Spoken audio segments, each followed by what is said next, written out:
everybody. Today I have a very special guest, the fabulous and stunning Samantha, who is one of our Cambridge A-level students. And she met me in the hallway just after I returned from the show last week. And she said, hey, you want me to come on to the show with you? And I, of course, said, yes, please. I really, really do. And then she's really given it serious thought all week. But I'm delighted that she's here. I've asked her to tell us how learning at Lockerbie is different. So you're going to hear it straight from the horse's mouth. So Sam, do you want me to start with a question? What's the biggest difference? The biggest difference I find is the class size. My classes are all very small, which is a huge benefit to me. Each class has like 3 to 4 people, which allows better discussion, which I learn from instead of just reading from a textbook and spitting it back out, which makes easier learning for me. Everyone interacts. It's like, a really, really great learning environment. Well, what she said to me yesterday, which was really, really blew my mind, was that she said, nobody screams at you. I can't believe teachers scream at people. I'm not intimidating no one there is intimidating. I am, not nervous to ask any questions. I know they're going to come calm and just caring and not screaming to make me feel like, You're terrified to actually ask a question. It's really easy. Yeah, and if you do have a problem, we of course have a PSA system, which we're really proud of, a personal student advocate system. So every student is with someone who is their mentor and their go-to person. You told me you really like that system. I love my PSA. She's great. I go to her with any problems I have. Sometimes I'll just go there if I am feeling a little bit anxious or stressed, overwhelmed. She'll help me out. We'll do a little mind map on the board, see where I'm at, and work from there to try and face the problem and do the best I can. Right, well, we're just rearranging mics here. Oh. Right, so your PSA actually has about 12 kids. So just like a mother can't really take care of 12 kids, we've put in an assistant as well. So there are actually 2 of them. Yeah. So the PSA system is designed so that if parents have any issues, they contact them. If students have any issues, they can go to them at any time of the day. They can contact them after hours. If admin wants to make any changes or whatever, we also go to the PSA, who really acts as an intermediary. One of the things I was interested in that you just told me about was that we have a lot of students in what we call foundation classes, which are designed to plug in information that's beyond the curriculum. So that's like world information. Mm-hmm. And your lit visual teacher just said to me before I left, get Samantha back on time. She contributes to my lit visual class and I need her there. Yeah, I'm very talkative. So what's that like? How's it sort of grown you beyond Barbados? And well, with CXC, it's all Caribbean. So doing these Cambridge things and these classes allows me to know more about the world. So my brain is definitely growing. I know all about different places, different films that I had never been exposed to before. We did the Scarlet Letter in the first week. So now I know all about that kind of stuff. And it's great. I love the foundation classes. Yeah. And they're the ones that parents always have serious doubts about, because they're quite happy for, your kids to come and be given a full plate of academics. But then we have to sort of sell parents on the benefits of cooking classes. Yeah. So we use the cooking classes with the little kids to actually teach math.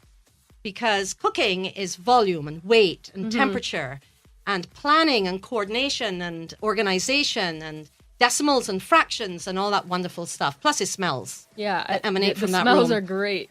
And being principal, of course, I always get a plate of goodies. Oh, lucky. So if it's a Spanish class in which they're learning to speak Spanish and they're cooking in Spanish and so on, I get Spanish dishes to my door. So nice. I get all the benefits. That's wonderful. All right. So what else is different at Lockerbie? We have internet access, so I always have my computer with me. The school uses a software called Moodle, which has, all of my subjects laid out. I have my own account, own password. I log in there. My teachers put up videos, quizzes, notes. So after geography class, I can go and watch like a water cycle video and learn it a lot better from that, and then go back to the class and be able to discuss a lot easier because I have my videos access whenever, wherever. So I'll be at home and check on Moodle, go watch my videos, do a little multiple choice quiz. Great. And what about the homework? We have this homework sheet. All right, the homework sheet helps me a lot because I'm not scrambling like, oh shoot, where's my homework book? I don't know what to do. It's right there. I open it up. All my tutors' names are there, what I have to do, the due date, if it's overdue. They'll highlight it in red. That dreadful red, right? Oh my God, I have red on my sheet. I got to do it quick. Yeah, it's great. I love the homework sheet too. Yeah, and it's quite easy, for those of you who are teachers in schools, you just set up a Google Sheet and you place all of your students, each one in the individual tab, and you just plug in their homework. No longer do we have the dog eating homework. Not that too many dogs ate homework before, but the good thing about it is that not only do you see that homework sheet, My parents. your parents see that My mom's homework like, sheet too. Samantha, why did you not do your POB homework? Get on top of it. Come on. There you go. And it's no longer just go to your room and do your homework. Now she knows exactly what homework you have to do and how many days it's overdue. Yeah. And I guess your weekend activities are a bit controlled now because of the homework. Yeah. You don't have that much time now to do Chefette ads. Not really. No. No. How do you find A levels though compared to CXC? I really like the A levels. It is, as I said, not much Caribbean. It's all over the world. So when I'm in geography doing my A level class, I'm learning about different rivers in Ireland and all these different things, why places are shifting, aging population in Japan. It's all around the world, which helps a lot because, it's not just Caribbean. So if I decided to go overseas for university, I would have better knowledge about those places and not just be stuck. Caribbean. Well, for A levels, the prerequisite is for a lot of them that you have to have an O level or equivalent to actually take the course, like in geography. Without a foundation knowledge, even though it's Caribbean, you've got what you need to actually tackle it. I mean, a river's a river. Yeah. But a river in Dominica is very different from the mighty Mississippi and that, which incidentally you're doing today. Yeah. Yeah. Mighty Mississippi. So there's lots planned for you today. What's it like being in a small school? I love it. It's like a family. Each of the teachers are, really kind, amazing. I see them as friends. They all want to support me, see me do the best I can. We call them all by their first name, which is great. The respect is still there, but it's not as intimidating. So if I'm like, oh my God, Miss Williams is coming, like, oh no. It's a lot more scary to students than just saying, hey, Erin, what's up? How are you? And Erin's your teacher who you have for communications and for critical thinking, which are not curriculum classes, but we put them on their foundation classes and we put them on to support the language and the thinking that you need to actually access A levels. What are they like? My writing has definitely gotten a lot better. If I have an essay question in geography or POB, I can write a really good introduction, body, conclusion, get all the marks I can. And what about critical thinking? Are you in that class too? No, I'm not in that one. You're not in that class? Well, what was really interesting was that when all of us teachers get together every Friday at a staff meeting, we sort of give each other feedback. And Kieran, who's our fabulous POB teacher. Yeah, she's great. Yeah, isn't she?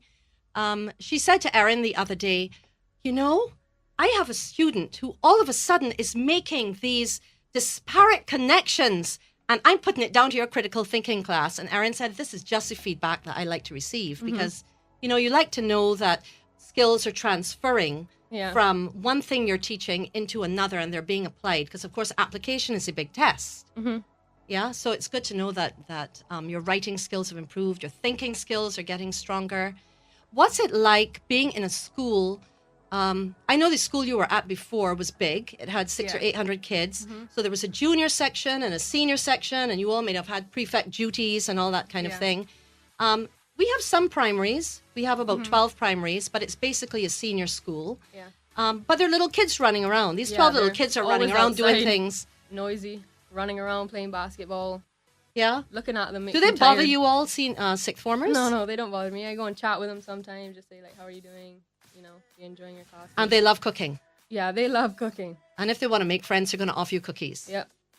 Mimi offered me a cookie the other day, and I was the happiest person for the rest of the day.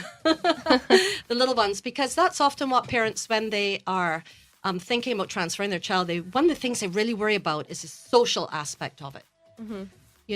What's it like being in a small school? So your child no longer is going to have a choice of 800 people at the school to make friends with. Yeah. There are 14 sixth formers. So you have a choice basically of 14 sixth formers to make friends with or 14 fifth formers to make friends with. How do you find it socially? Do you hang out with the people you've met at Lockerbie? Yeah, I knew a couple people before I came. And now all of us just come together. Everyone of the same age, just boom, in the front veranda every break. We sit down, we lime, eat lunch. So everyone has their own little spot, right? Yeah, the sixth formers definitely on the veranda by the basketball. I mean, sometimes younger kids will come and just perch on the banister, but yeah. So it's not really a problem. I always worry about that, if the little young ones, Oh no, I think they're a little scared of us. Like putting their ear into adult conversations and that kind of thing. I don't know. I haven't seen anyone do that yet, but I'll have to watch for that. And what's it like? Because this year actually we started with 50% of the school roll being girls and 50% being boys, but we've had transfers and so on. So we're more sort of to our regular ratio, which is 35% girls and 65% boys. Mm-hmm. What's it like being one of the minority? It's not bad. When I'm looking out onto the basketball court and I see all the boys playing, it looks like half the school to me. Yeah. There are just so many, but they're all really nice and they all talk with the girls and everything. Yeah, I bet they talk with the girls. Yeah. Yeah, I bet they do. So tell us about your, you mentioned geography. Tell us about your other A-levels. Business? Yeah, I do business. It's great. Karen always has PowerPoints or videos to show us, so we're not just reading from the book, because that's hard to learn from. You don't have examples. We have discussions about like Richard Branson and how he starts Virgin and the way that he does it. And just the discussion in there is great. And having a TV in every classroom helps because teachers actually use... Yeah, a PowerPoint is always up. Video's always up. Yeah. Always hands-on. What's your third A-level? I'm just doing 2. You're just doing 2? Yeah. So the other kids who are doing A-levels as well, who you're in class with boys. For geography, right? Yeah, geography What's is just it like me and being 2 sort boys. of co-ed? Because you came from an all-girls school. It was an all-girls school, but when I was there, it was co-ed. Oh, yes, they had some boys there, right. So what's it like being in a sixth form with boys? Because you all come with different perspectives, right? Yeah. They're really fun. They, bring a good vibe. When I'm in geography, they're always having fun. If Brett leaves the room, we'll maybe switch some marker covers and just, have a good laugh. They're really fun to be with. Yeah.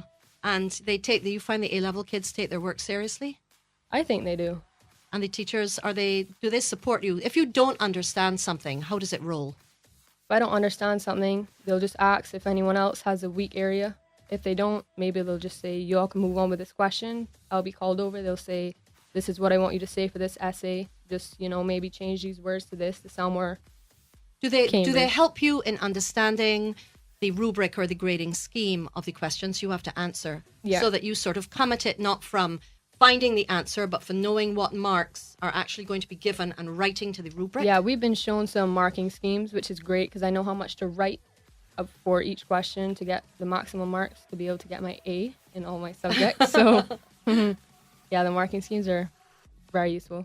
Yeah, good for you. So if anybody was thinking of transferring to Lockerbie College for A-levels? I would tell them to come on over. I mean, it's great. It's a really great atmosphere. It's really great learning. Just everything about it is great. Well, today we have an open day. Right, so today's open day. Yeah. If you're free, pop on in. Come check it out. Don't be nervous. We'll all be very kind. We'll show you around. Just come and see how it is. Yeah. Did you actually come to an audit day when you were thinking of moving? No, because you were just looking for something after CXC. Yeah. Well, what we actually do is anyone who's interested in transferring their child, we ask them to come in. We ask the child to come in for an audit day or 2 or 3 so that we can actually place them in the classes that are appropriate. Yeah, I've seen someone walking around who's doing that now. Yeah, because, we have another boy coming for an audit day today. So they actually try classes they actually love that they didn't have the opportunity to do before. And we actually benchmark them so they're taught at their proficiency level. So the audit days are really important. Besides, you need to make an informed decision, Yeah. A school with internet access all the time and alternative learning may not be for everyone. And what we have to offer, may not make sense for children who need, I don't know. I don't know. I actually think they were perfect for everybody. Yeah. Mm-hmm. Yeah? No regrets, right? No regrets. No regrets. So today we have an open day. And parents, if you can't bring your kids, come yourself. And this is my challenge to you. Try to remember a subject that you hated at school. Yeah. Absolutely hated. And then sit into that subject. And see if you like it now. And see if you like it now. At Lockerbie, yeah. Yeah. That would be a great experience. Well, thank you so much for coming. Thank you so much for having me. Yeah? Okay, now? Yeah. See you next week. Thank you.